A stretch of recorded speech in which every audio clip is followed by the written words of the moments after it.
Hey, church.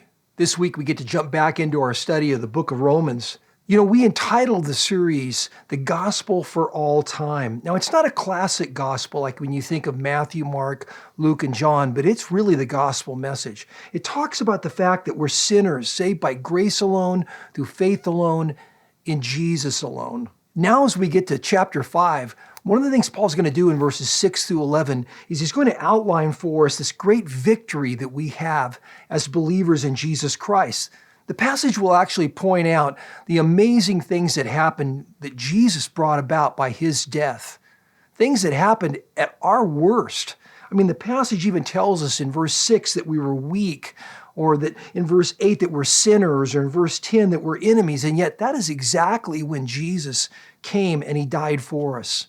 I don't know if you've ever seen the musical Jesus Christ Superstar. It's not theologically true. It's not something you'd really want to study in any possible way. But in the story, Jesus here is not quite as committed to the cross as we know from the scriptures. And Judas, he's not quite as bad. He's really just more misunderstood. So again, it's not something you want to take for truth. But there is this one line in one song that Judas sings that says this: "Did you know your death would be a record breaker?" That's a pretty cool word. Think about that. Your death was a record breaker. There's just truth in that. I mean, if you think about it for a second, there's never been a death as moving as Jesus' death, as well known as Jesus' death, as retold as Jesus' death, as discussed by people as Jesus, as counted on as the death that Jesus died for us.